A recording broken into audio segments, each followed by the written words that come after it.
हम लोगों का ये जो है 9वां क्लास है और इसमें हम लोग जो है भूस्खलन से शुरू करने वाले थे, लैंडस्लाइड से। इसको हम पहले जो है तस्वीर से हम लोग जो है इसको समझने की कोशिश करते हैं। और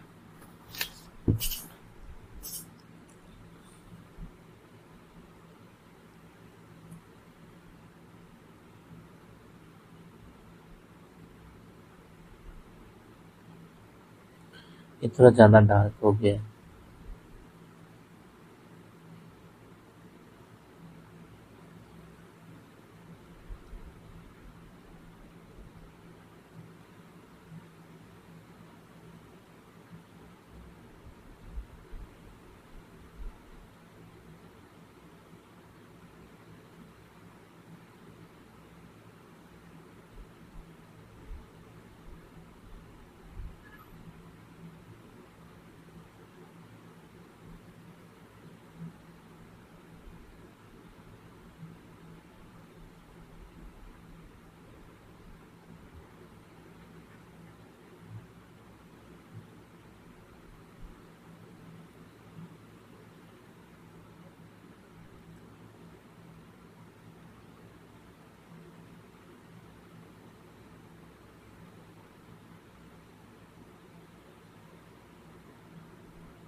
ये लैंडस्लाइड के लिए हम लोग बना रहे हैं।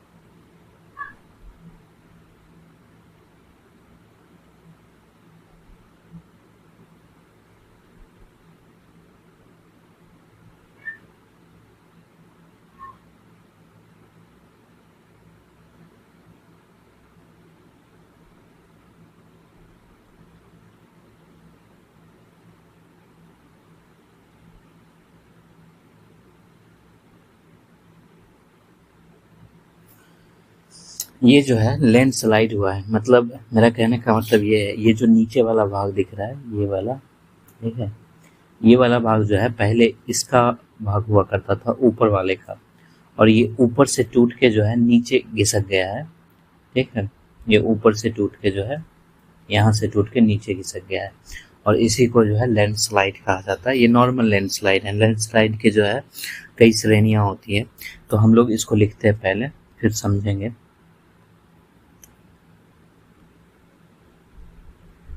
विभिन्न प्रकार के शेल समूहों अथवा मलबा स्खलन को शार्पे ने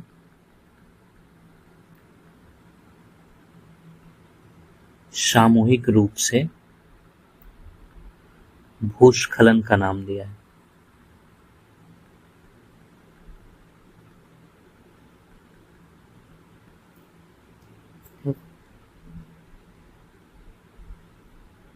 भूस्खलन का नाम दिया है। अपक्षय से उत्पन्न पदार्थों तथा मृदा का सुनिश्चित तल के ऊपर से नीचे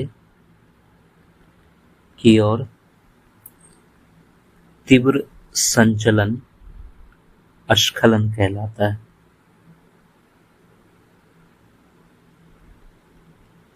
ठीक। अस्खलन क्या होता है हमने बताया था पिछले क्लास में, जैसे कि ये कोई ब्लॉक है या ठीक, और इस पे कोई चट्टान ये जो है इस तरह से जो है ये फिसल फिसल के जो है ये नीचे आ जाता है। ठीक, इसी को जो है अस्खलन कहा जाता है, स्लाइड।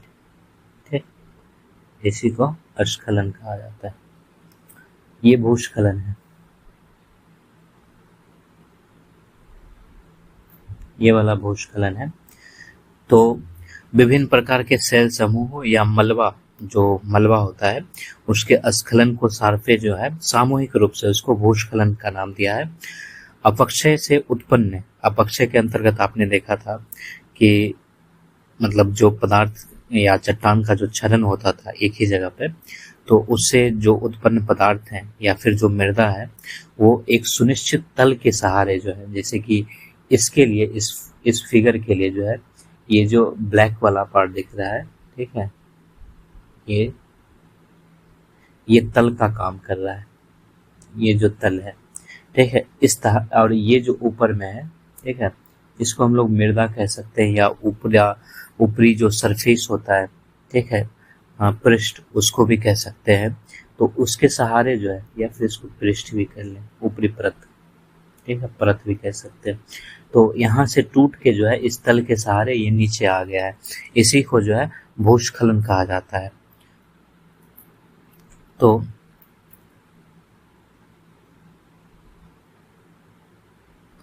अस्खलन के अंतर्गत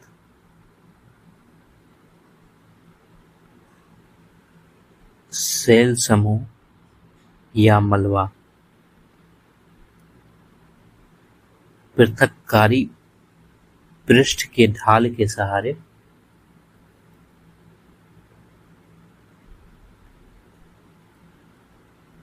ऊपर से नीचे तीव्र गति करता है। ठीक, अस्खलन के अंतर्गत क्या होता है कि सेल समूह या फिर मलबा, इसको हम लोग जो है मलबा कह सकते हैं, ठीक, या फिर इसको जो है हम लोग सेल समूह भी कह सकते हैं।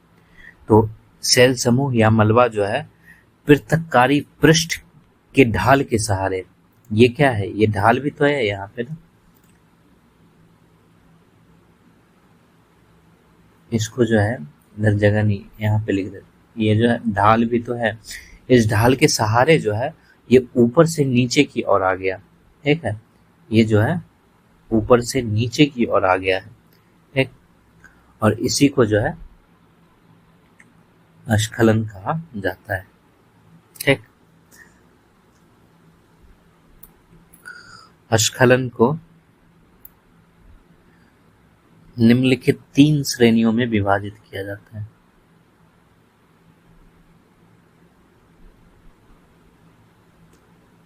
विभाजित किया गया है। एक होता है अवपात, ठीक, एक का नाम आपने ब्लॉक स्लाइड नाम सुना होगा, इसको सेल अस्खलन भी कहते हैं या फिर ब्लॉक स्लाइड। ठीक है, इसको इंग्लिश में रॉक स्लाइड या फिर ब्लॉक स्लाइड कहते हैं। और तीसरा जो है उसको मलबा अस्खलन कहा जाता है, डेब्रिस।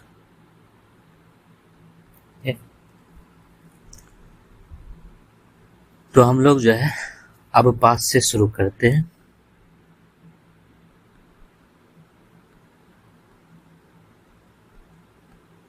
ठीक, देखो इसमें क्या होता है कि ये जो अस्खलन होता है यानी अवपात जो है, ये मोटे तौर पर जो है एक ही समान के पदार्थ से निर्मित होता है। ठीक है, ये खास तौर पर जो मृदा होता है उस पे लागू होता है। ठीक, और इसका मुख्य कारण जो है अधरोदन होता है। अधरोदन कहने का मतलब ये है कि ऊपर का भाग जैसे है वैसे बना रहता है और नीचे का भाग जो है कट जाता है, चाहे वो पानी से कट जाए या ढाल के सहारे कट जाए, तो नीचे का जो भाग है कट जाता है, जिसके वजह से जो है वो आधारहीन हो जाता है, यानी नीचे कुछ बचता ही नहीं, बस वो गिर जाता है नीचे। उसी को अवपात कहा जाता है। इसके शब्द से भी जो है पता चलता है। तो इस जैसे कि अवपात, इसको हम लोग फिगर से भी समझेंगे। अपवाद अवपात प्रकार का स्खलन ऐसे पदार्थों पर जो मोटे तथा एक समान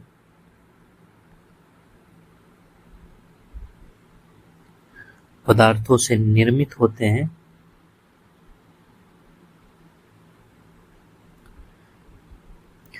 एग्जाम्पल के लिए जो है लोग सकते हैं मृत्तिका आदि। ठीक।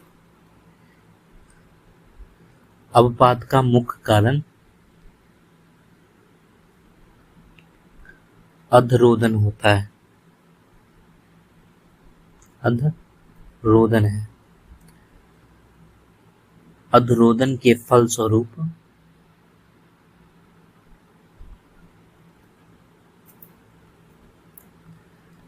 नदियां अपनी घाटी के पार्श्व ढाल को काटती रहती है,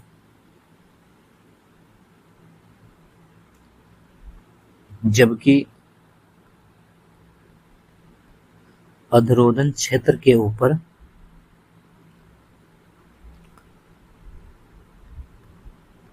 का भाग मूल अवस्था में बना रहता है।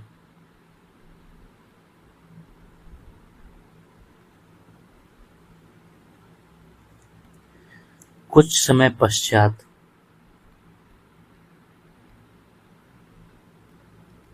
नीचे से अपर्दन हो जाने के कारण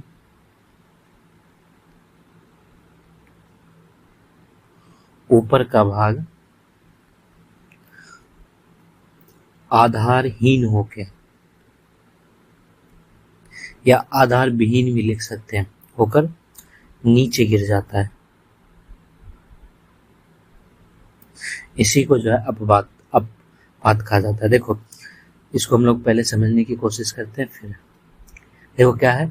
अवपात प्रकार का स्खलन ऐसे पदार्थ पर जो मोटे पर, ये मोटे है, मोटे तथा एक समान पदार्थों से निर्मित होते हैं, जैसे मृत्तिका यानी कि मृदा वगैरह हो गया। और अपवात का मुख्य कारण जो है ये अधरोदन होता है। इसको हम लोग समझेंगे अभी। अधरोदन क्या होता है?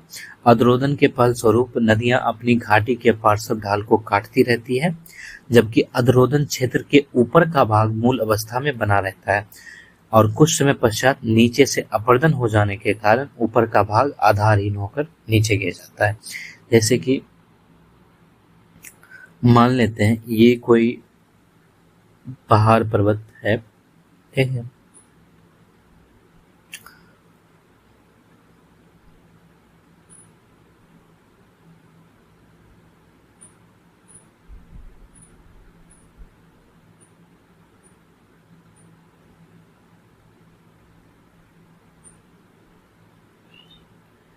ये मान लेते हैं कोई चट्टान है या पहाड़ है, पर्वत है, कुछ भी, ठीक। ये इसकी प्रारंभिक अवस्था है और इधर से ही मान लेते हैं एक नदी गुजर रही है, ठीक है। इस तरह से इससे टकरा के ऐसे करके निकल जा रही है नदी, ठीक।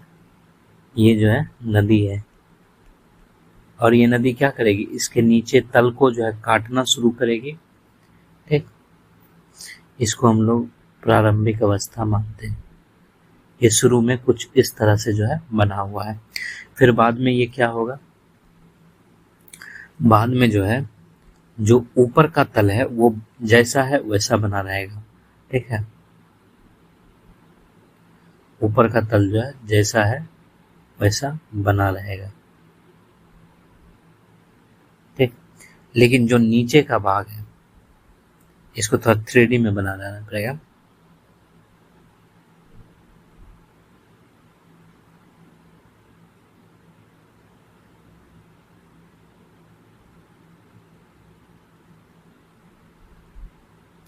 और ये नदी जो आ रही थी, अब वो तिरछी जो हो रही थी वो ऐसे काट के इसको निकल जाएगी। ठीक,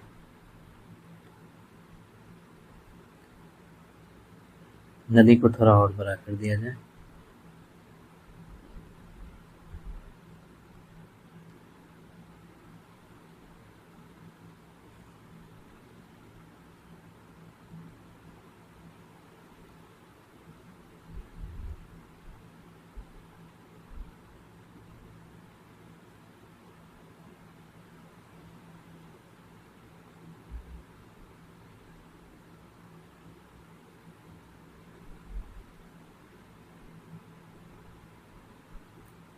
ये काट के निकल जाएगी।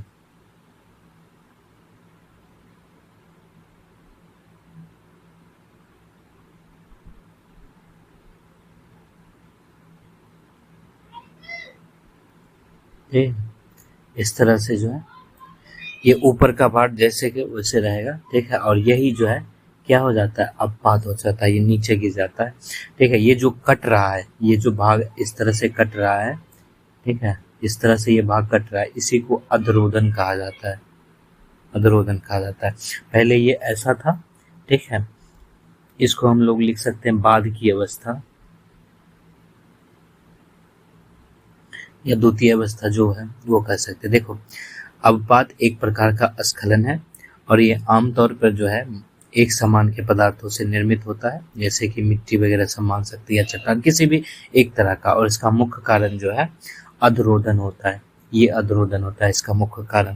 ठीक, और अधरोधन के फलस्वरूप क्या करती है, जो नदियां होती है, ये नदियां अपने घाटी के पार्श्व ढाल को, ये वाला जो भाग है ये पार्श्व ढाल पे पड़ रहा है ना, क्योंकि नदियां ऊपर से आ रही है और इससे सीधा टकरा रही है, तो ये क्या करेगी, अपने पार्श्व ढाल को काटते रहती है।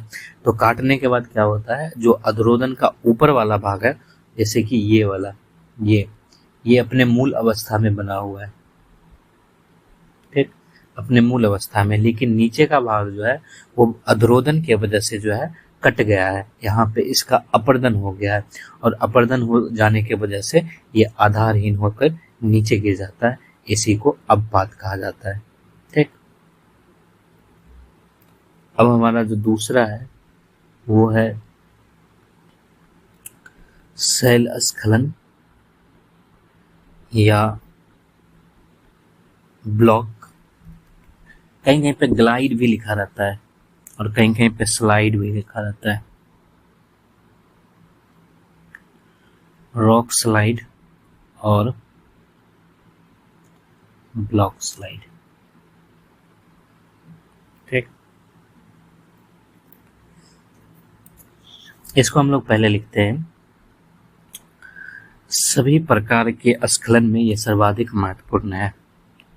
सभी प्रकार के स्खलन में यह सर्वाधिक महत्वपूर्ण होता है। इसके अंतर्गत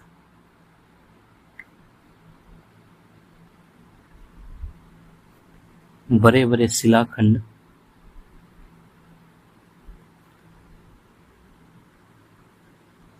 पहाड़ी ढाल, बड़े बड़े शिलाखंड पहाड़ी ढाल नीचे की ओर खिसकते हैं।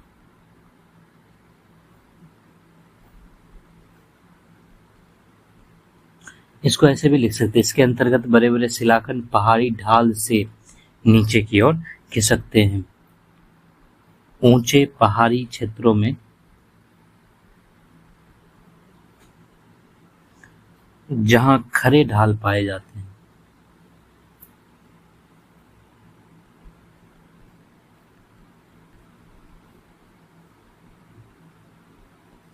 वहां शैल स्खलन अत्यंत विनाशक होते हैं।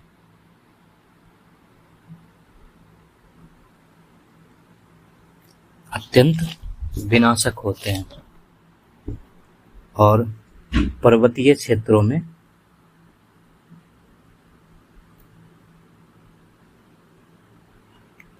वर्षा ऋतु में यह एक सामान्य परिघटना है।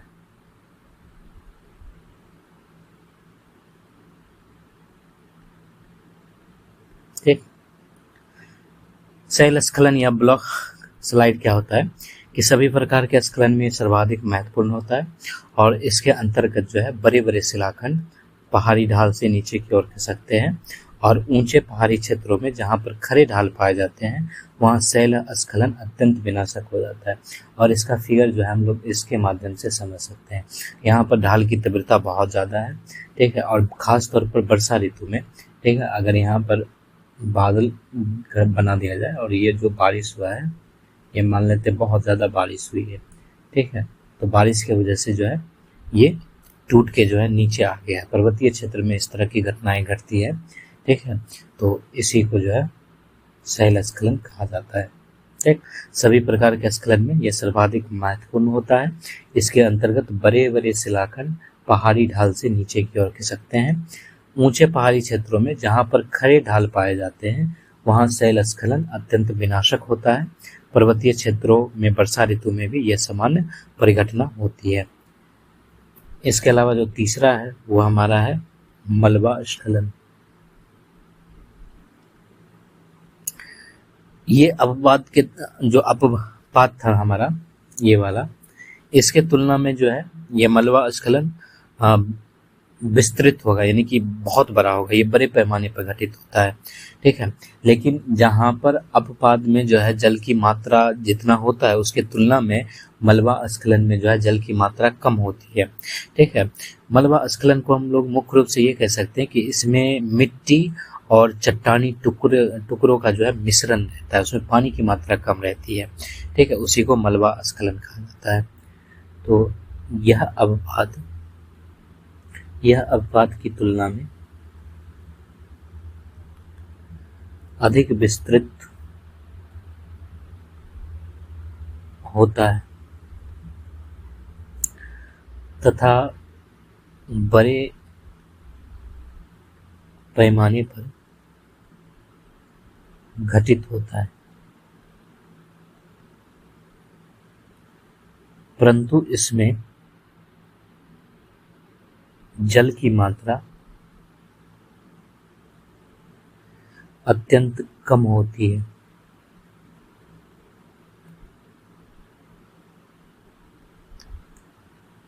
मलबा स्खलन में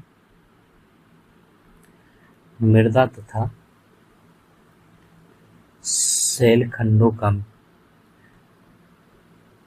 मिश्रण होता है, ठीक, इसी को मलबा स्खलन कहा जाता है। अपवाद की तुलना में ये ज़्यादा विस्तृत होगा क्योंकि ये बड़े पैमाने पर घटित होता है। इसमें जल की मात्रा थोड़ा कम पाया जाता है क्योंकि इसमें जो है मृदा, शैलखंड, पेड़ पौधे, वनस्पति सारे इसमें मिले हुए रहते हैं, ठीक है। अब हमारा जो है वो दूसरा जो होने वाला था वो था अवतलन था, सबसिडेंस, ठीक। देखो जो शार्पे महोदय हैं उन्होंने विर्यच्छरण के ही रूप में इसको स्वीकार किया, उसी का एक पार्ट जो है अवतलन को उन्होंने माना है। लेकिन जैसे जैसे मतलब नया समय आता गया, ठीक है, इसको अवतलन को जो है विर्यच्छरण से अलग माना गया, यानी कि जो आधुनिक भू आकृति विज्ञानी थे वो इसको भू विर्यच्छरण में स्वीकार नहीं करते हैं अवतलन को, क्योंकि इसके अंतर्गत जो है मलबा ढाल के सहारे नीचे की ओर संचलन नहीं होता है, बल्कि मलबा जो है वो नीचे बैठता है, इसीलिए इसको अवतलन कहते हैं, ठीक है। तो शार्पे ने अवतलन को भी विर्यच्छरण का ही एक अंग स्वीकार किया है, किंतु आधुनिक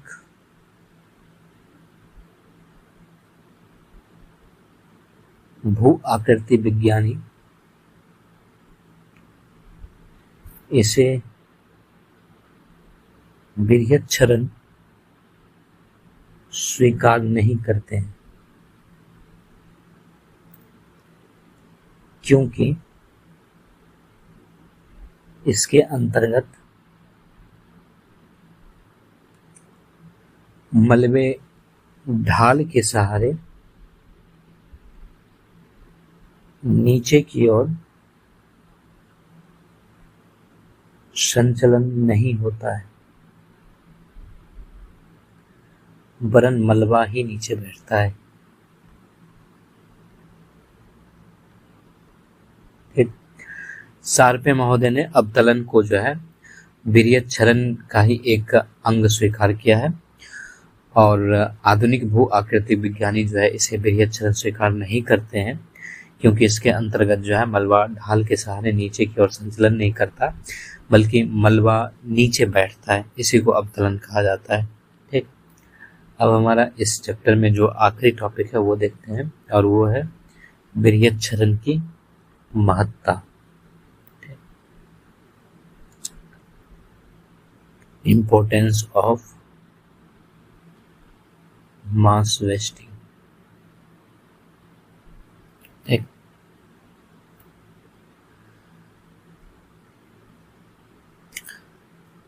तो ये क्या करता है, जैसे कि ये पर्वतीय क्षेत्रों में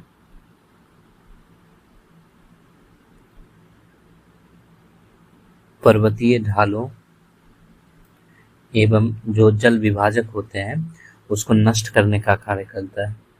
तो जल विभाजकों को नष्ट करने का कार्य करता है। ठीक है। जैसे कि आपने यहाँ देखा, ये नदी की जो नदी आ रही थी उसको ये वाला भाग जो है यहाँ पे जल विभाजन का कार्य कर रहा था। नदी को यहाँ से ऐसे मोड़ दिया था। ये नदी अगर ऐसे मुड़ के आ रही थी, ठीक है, इस तरह से मुड़ के नीचे आ रही थी,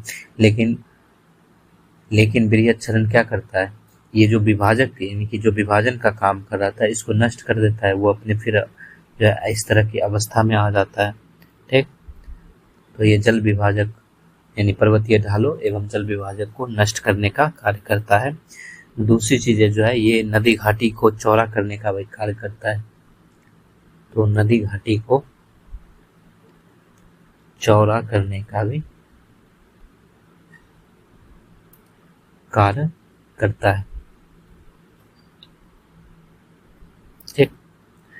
इसके अलावा जो है जो पर्वतों में अलग अलग प्रकार के ढाल पाए जाते हैं, जैसे कि सरल हो गया, अवतल हो गया, उत्तल हो गया, मिश्रित ढाल हो गया, ये सब जो है विर्यत क्षरण की देन होती है। तो पर्वतों में पाए जाने वाले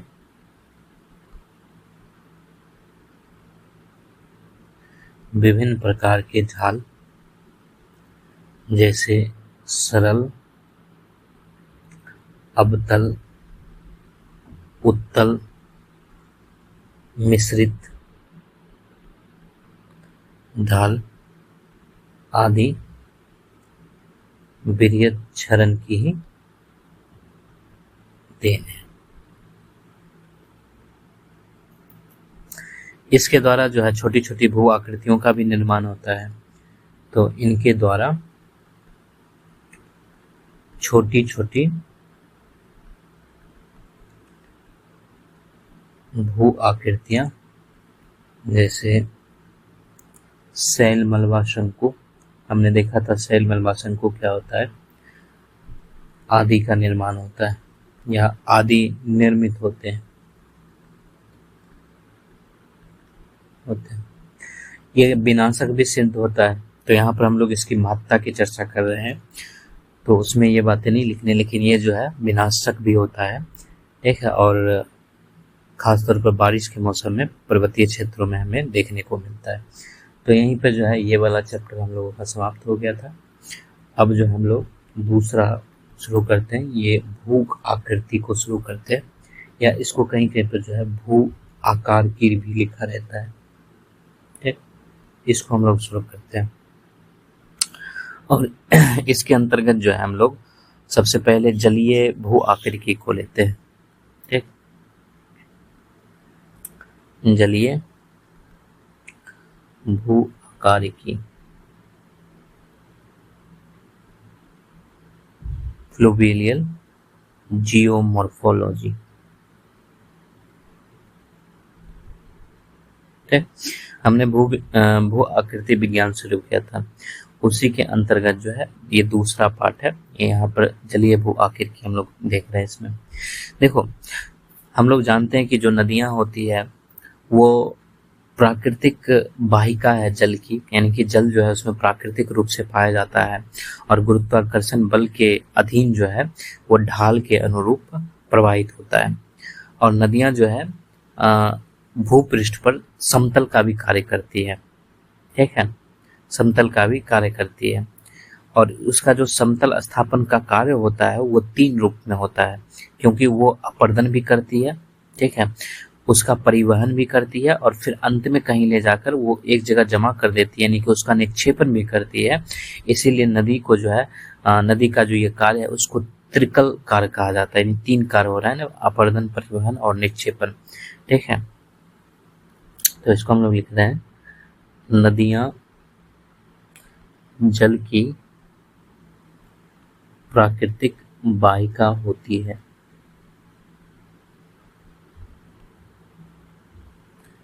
जिनमें जल गुरुत्व के अधीन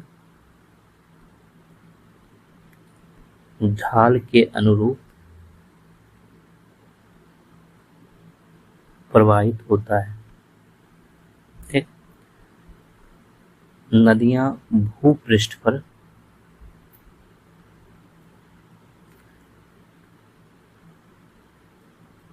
समतल स्थापन का कार्य करती है। समतल स्थापन का कार्य 3 रूपों में करती है।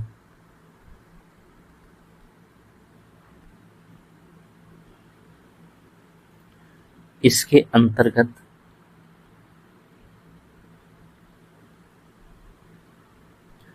अपर्दन, परिवहन व निक्षेपण शामिल होता है, जिसे त्रिकल कार्य कहा जाता है। ठीक, जैसे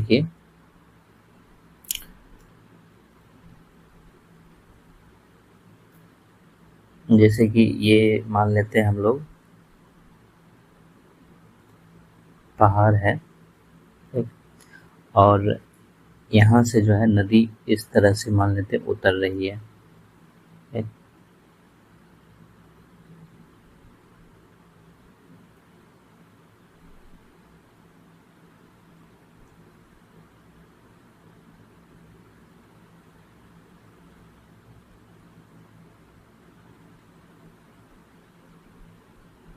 ये नदी जो है इस तरह से पहाड़ से उतर रही है।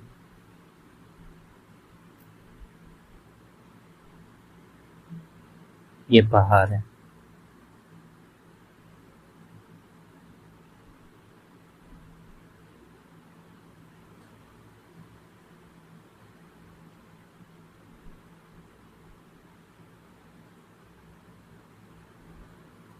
ठीक है,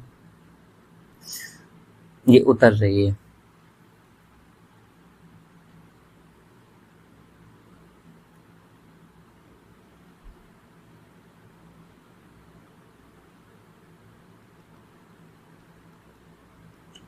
ये जो है पहाड़ है और इससे जो है ये नदी इस तरह से नीचे उतर रही है।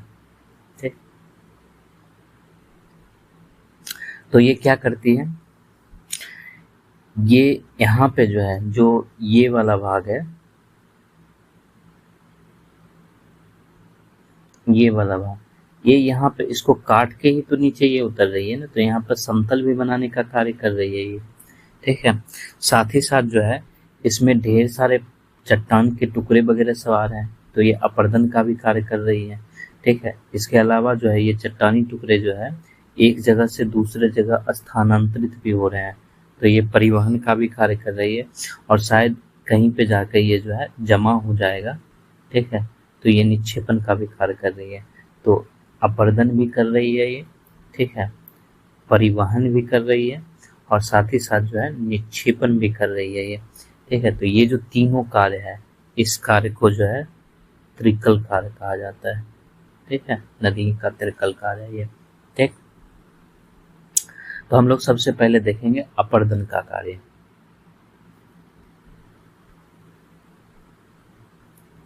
अपर्दन का कार्य,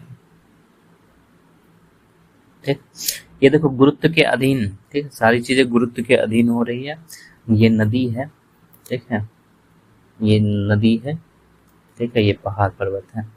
अपर्दन का कार्य, तो नदी का जो सर्वप्रमुख कार्य है, जैसे कि सबसे पहले तो ये अपर्दन ही करता है, तो ये सबसे पहला इसका कार्य है, क्योंकि ये भूपृष्ठ का अपर्दन करता है। उसके बाद जो पदार्थ इसको यहाँ पे प्राप्त हो रहे हैं अपर्दन के फलस्वरूप, उसका ये परिवहन भी करता है, ठीक है, और हमेशा परिवहन करने के लिए ये प्रयत्नशील रहता है, ठीक। और जो परिवहन होगा पदार्थ का, वो पहाड़ के ढाल, ठीक है, और नदी के वेग के अनुसार होता है। और नदी में जो मलबा है या जो पदार्थ है उसका बोझ क्या है, उस पर भी निर्भर करता है। जैसे कि अपर्दन की जो शक्ति होती है वो डायरेक्टली प्रोपोर्शनल नदी के वेग का स्क्वायर होता है। जैसे कि नदी का प्रमुख कार्य भूपृष्ठ का अपर्दन करना है।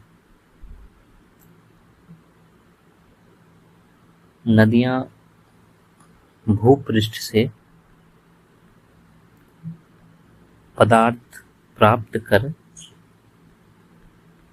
उसके परिवहन में प्रयत्नशील रहती है।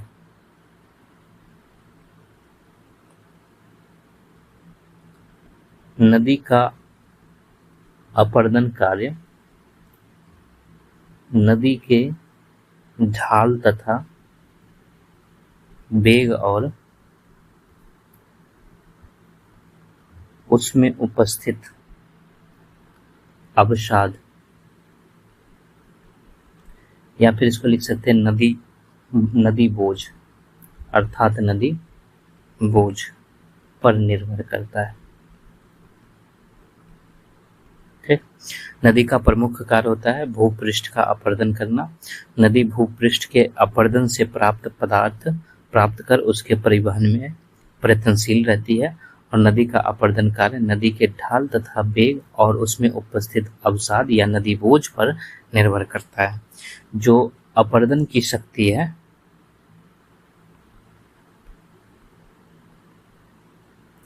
डायरेक्टली प्रोपोर्शनल जो है नदी के वेग का स्क्वायर होता है। ठीक, यानी कि अपर्दन की शक्ति बढ़ेगी अगर नदी का वेग बढ़ाया जाएगा। ठीक है, ठीक, यानी कि नदी का वेग अगर बढ़ रहा है, ठीक है, तो अपर्दन की शक्ति भी बढ़ेगी। जिस तरह से अगर हम लोग इसका, जैसे कि ये ढाल हो गया, ठीक, तो इस तरह से ये अपर्दन करते हुए परिवहन करेगा नदी। ठीक है, तो यहाँ पर एनर्जी जो क्या, हाफ mv²।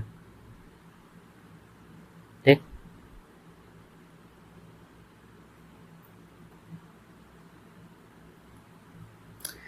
नदी बोझ क्या होता है, तो वही जो नदी में मलबे पड़े हुए रहते हैं, चट्टान के टुकड़े रहते हैं, इसका एक परिमाप रहता है, जैसे कि जिसको ग्राबेल या बोल्डर कहा जाता है,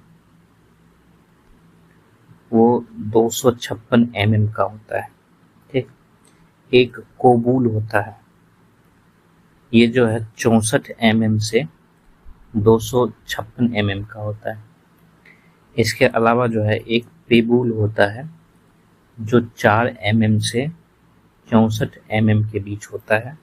और सबसे छोटा जो है ग्रेन्यूल होता है जो 2 mm से 4 mm के बीच होता है। ये नदी बोझ है। ठीक है, जो उसमें चट्टान पाए जा रहे हैं, ये छोटे छोटे टुकड़े पाए जाते हैं, इसका परिमाप जो है, इसको अलग अलग नामों से बुलाया जाता है। ठीक है, तो जो ग्राबेल यानी बोल्डर है वो सबसे बड़ा होता है और ये 256 mm का होता है। जो कोबूल है ये 64 mm से 256 mm होता है। और पेबुल जो है 4 mm से 64 mm और ग्रेन्यूल जो है 2 mm से 4 mm के बीच होता है। ठीक, देखो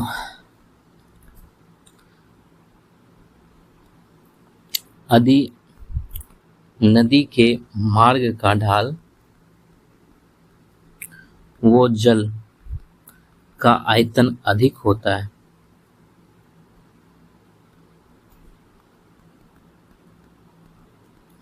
तब अपरदन भी अधिक होता है। जाहिर सी बात है, ढाल अधिक होगा, पानी ज्यादा होगा तो अपरदन भी अधिक होगा। ठीक। साधारणता या साधारणतया नदी की अपरदन शक्ति नदी के वेग के वर्ग के अनुक्रमानुपाती होती है। ठीक, जैसे ये वाला फॉर्मूला जो था, यानी कि अपरदन शक्ति डायरेक्टली प्रोपोर्शनल जो है नदी का वेग का स्क्वायर हो जाएगा। ठीक, इसमें क्या होगा, इसमें जो है यदि नदी का वेग, ठीक है, नदी का वेग जो है इसको 2 गुना कर दिया जाए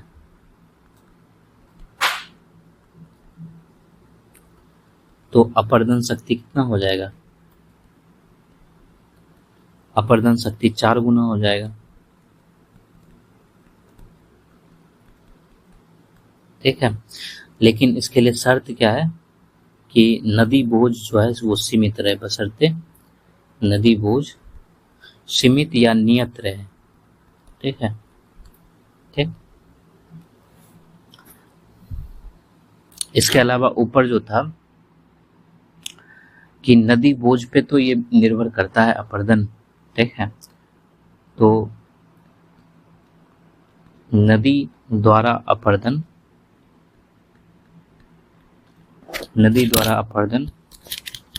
न केवल नदी बोझ की मात्रा बल्कि बोझ के पदार्थों के आकार पे भी निर्भर करता है। न केवल नदी बोझ की मात्रा बल्कि बोझ के पदार्थों के आकार पर भी निर्भर करता है। ठीक, यदि नदी बोझ छोटा होगा, यदि नदी बोझ के पदार्थों का आकार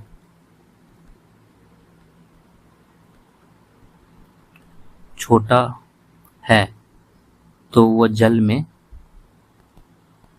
लटक कर चलेंगे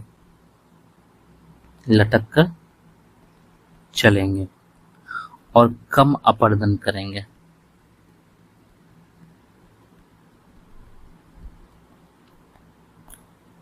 यदि नदी बोझ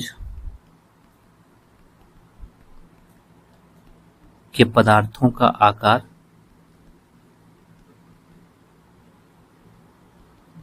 बड़ा है तब वे नदी जल में लुढ़क कर चलेंगे और अधिक अपरदन करेंगे।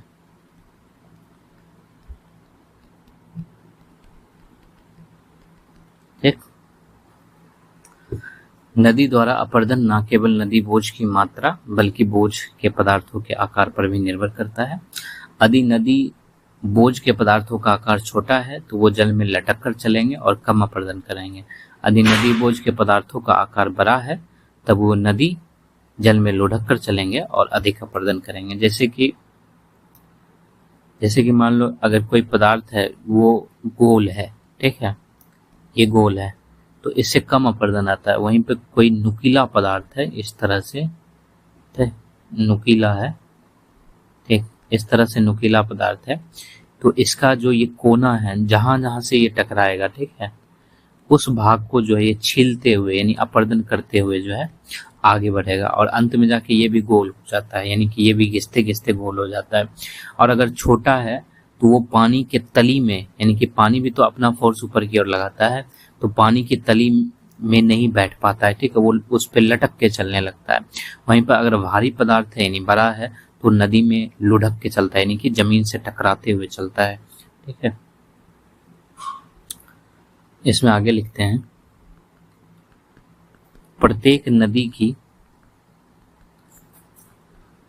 भार ग्रहण करने तथा उसको ढोने की एक क्षमता होती है।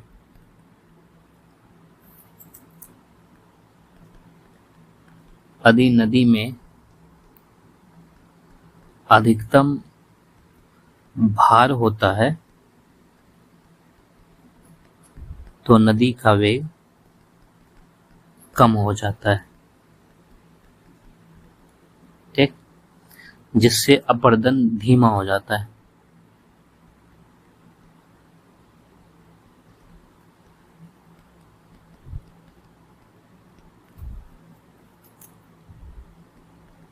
अतः नदी में बोझ की कमी और अधिकतम बोझ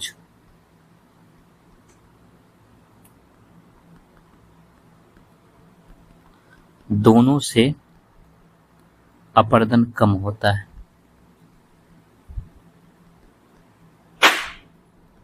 ठीक। इन दोनों अवस्थाओं के बीच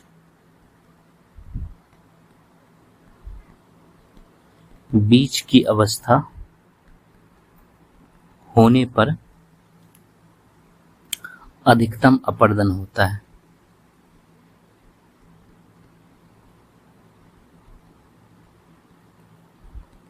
इसे अपरदन का सामान्य नियम कहते हैं।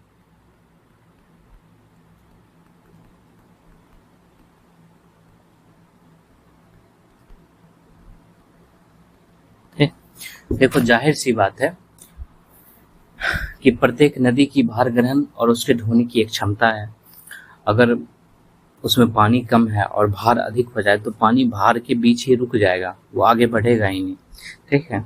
तो वही कह रहा है कि यदि नदी में अधिकतम भार होता है तो नदी का वेग कम हो जाता है, जिससे अपरदन भी धीमा हो जाएगा।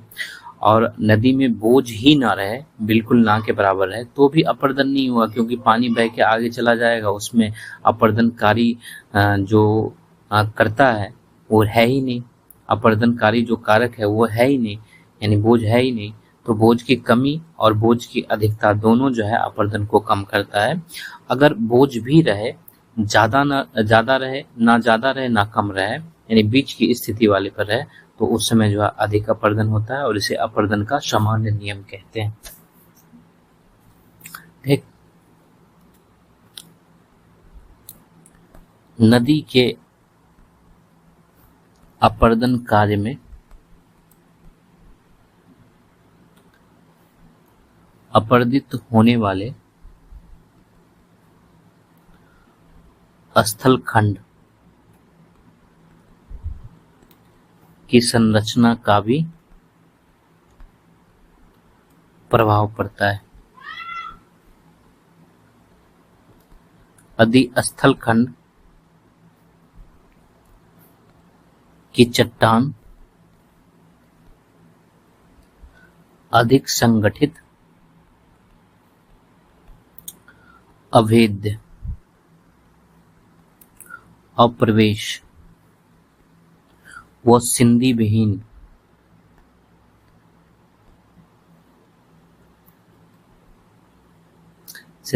है, तब तो अपरदन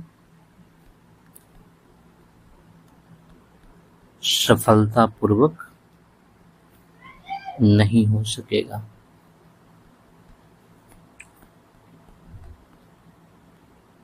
इसके विपरीत संरचना होने पर अपरदन सरलता से और सर्वाधिक होता है, ठीक।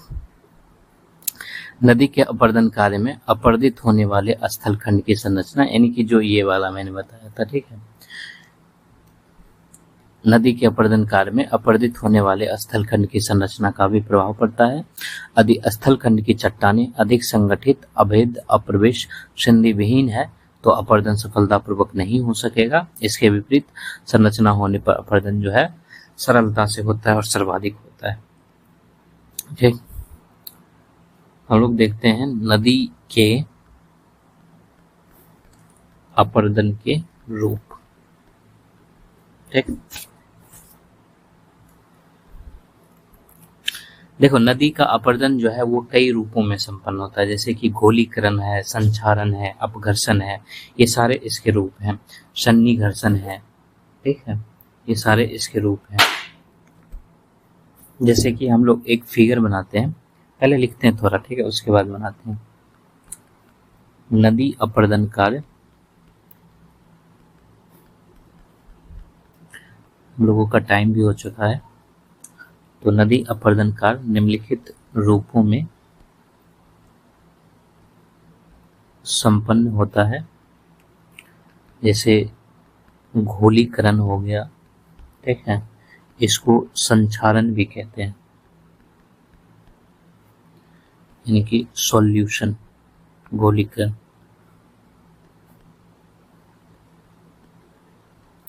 इसके अलावा जो है अपघर्षण हो गया, ठीक,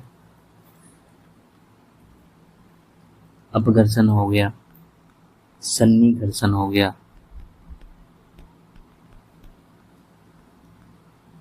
जल गति क्रिया हो गया,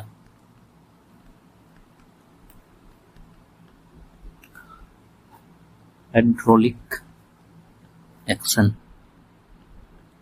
और इसको जो है इट्रीशन कहा जाता है। ठीक,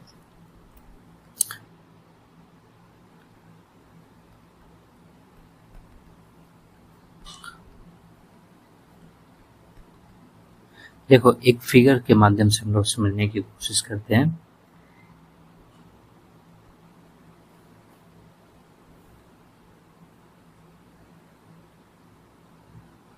जैसे ये मान लेते हैं नदी है और ये जो है भूपृष्ठ है, ठीक है, इस पे जो है इस तरह से वनस्पति वगैरह सब उगे हुए हैं यहाँ पे,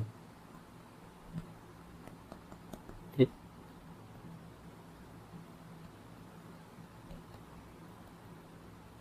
ये सब वनस्पति जो है यहाँ पे उगा हुआ है, ठीक, और ये जो है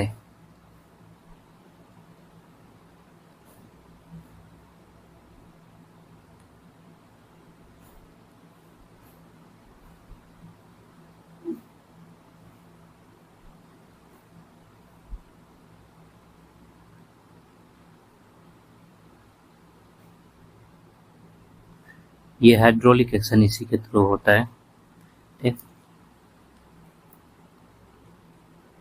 इसके अंदर जो है जल भरा हुआ है,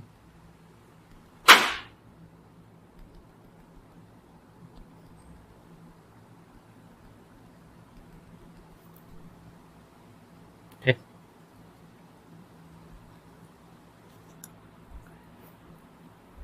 देखो यहाँ पे जैसे कि ये छोटा सा मान लेते हैं कोई चट्टानी टुकड़ा है, ठीक, चट्टानी टुकड़ा है, तो यहाँ पर जो है इसके साथ सन्निघर्षण होगा, सन्निघर्षण होगा, ठीक। इसके अलावा बहुत सारे कण वगैरह सब जो है इसमें मिल रहे हैं, तो इसको जो है सॉल्यूशन या फिर घोलीकरण यहाँ पर होगा, ठीक, बहुत सारे छोटे छोटे कण मिल रहे हैं। इसके अलावा जो है चट्टानें आपस में भी एक दूसरे से टकरा रही हैं, ठीक है, इसके तल से टकरा रही हैं, ठीक है, तो इसको हम लोग जो है अपघर्षण कर सकते हैं, ठीक, और ये सारा चीज जो है, ठीक है, इसको हम लोग जल गति क्रिया कर सकते हैं, जल गति क्रिया, ठीक, यानी हाइड्रोलिक एक्शन,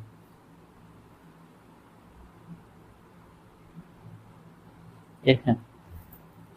ये जो है 4 मेन टाइप है इरोजन का, ठीक। तो इसमें हम लोग एक दो को देखते हैं, जैसे कि हम लोग पहले ले रहे हैं घोलीकरण को या संचारण को ले रहे हैं, ठीक। और फिर यहाँ पर इसी पिक्चर के माध्यम से हम लोग इसको समझेंगे भी।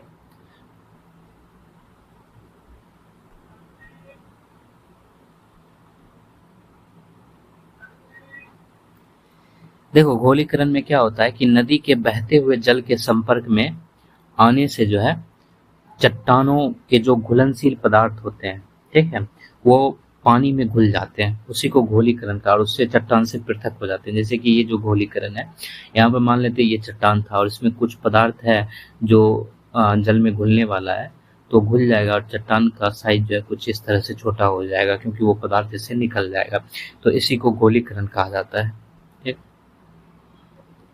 तो नदी में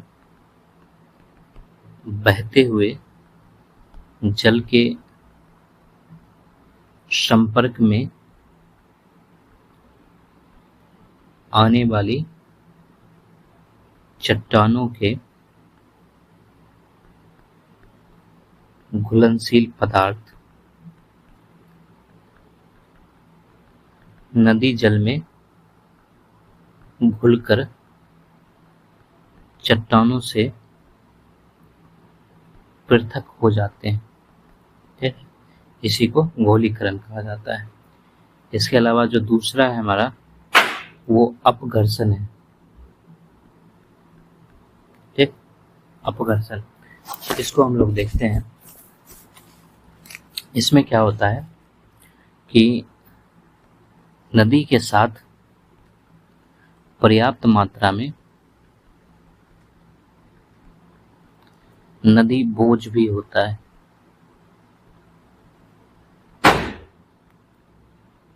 जिसमें कंकर पत्थर आदि शामिल है या आदि शामिल होते हैं, ठीक। इन पदार्थों के संपर्क में आने से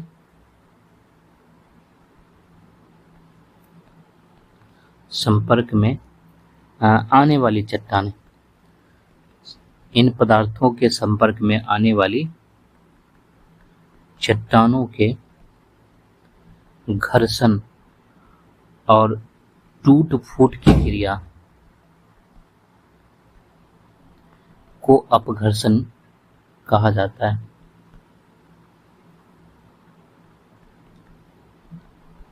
ठीक। नदी के साथ पर्याप्त मात्रा में नदी बोझ होता है, ठीक है। इसमें कंकर पत्थर कई चीजें शामिल होती है, और जब कंकर पत्थर के संपर्क में कोई चट्टान आता है, जैसे कि ये जो चट्टान है, ठीक है,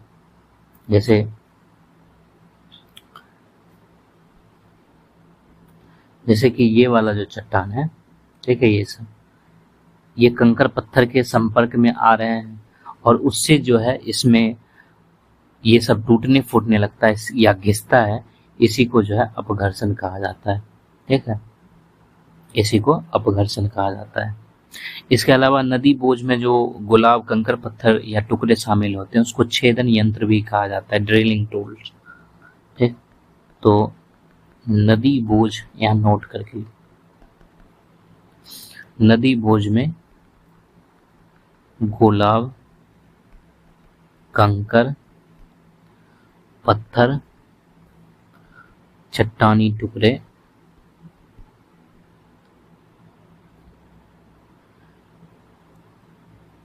छेदन यंत्र कहलाते हैं,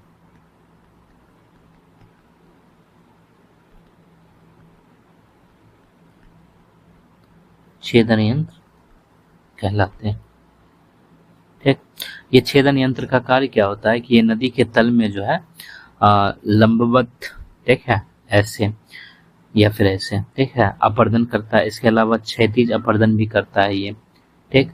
और नदी का जो तल है उसको काट के वो गहरा भी करता है, जिसको लंबवत अपघर्षण कहा जाता है, और उससे जो गर्त का निर्माण होता है उसको जल गर्तिका भी कहते हैं।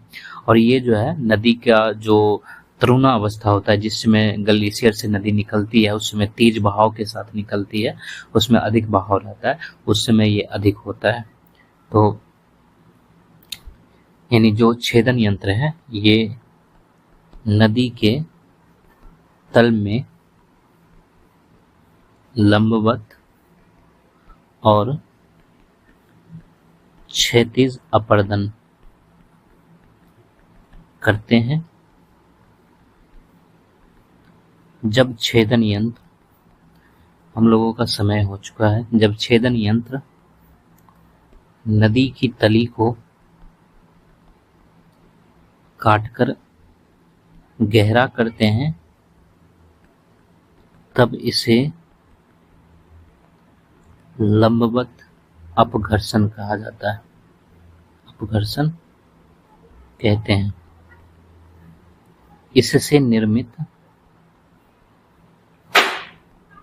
गहरे गर्त को जल गर्तिका, ठीक है, यानी कि पॉट होल्स कहा जाता है, ठीक है। और यह जो है अपघर्षण नदी की तरुणा अवस्था में अधिक होता है, ठीक। ये आखिरी लाइन लिख रहे हैं, जब छेदन यंत्र नदी के दोनों पार्श्वों को रगड़ कर घर्षित करती है तब इसे क्षैतिज अपघर्षण कहा जाता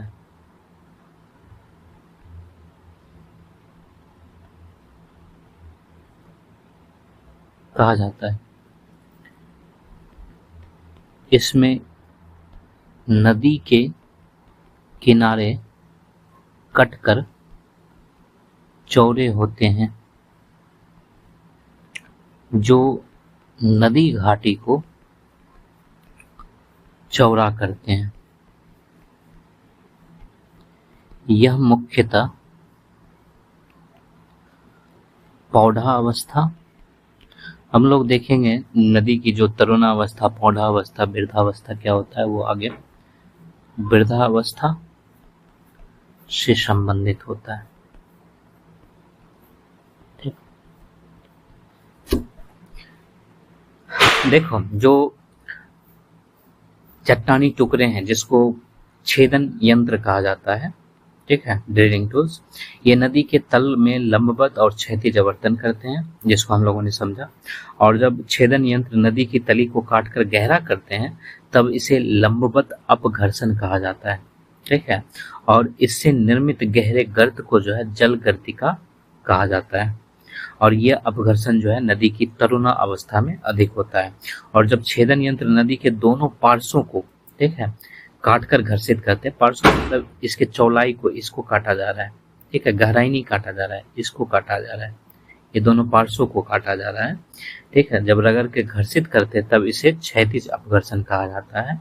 और इसमें नदी के किनारे कटकर जो है चौड़े हो जाते हैं और इससे नदी घाटी भी चौड़ी होती है। और यह मुख्य रूप से पौधा अवस्था, वृद्धावस्था से संबंधित होता है। हम लोग आगे देखेंगे तरुणा अवस्था, पौधा अवस्था, वृद्धावस्था क्या होता है। इसमें हम लोग यहीं तक रखते हैं। जो हमारा अगला 10वां क्लास होगा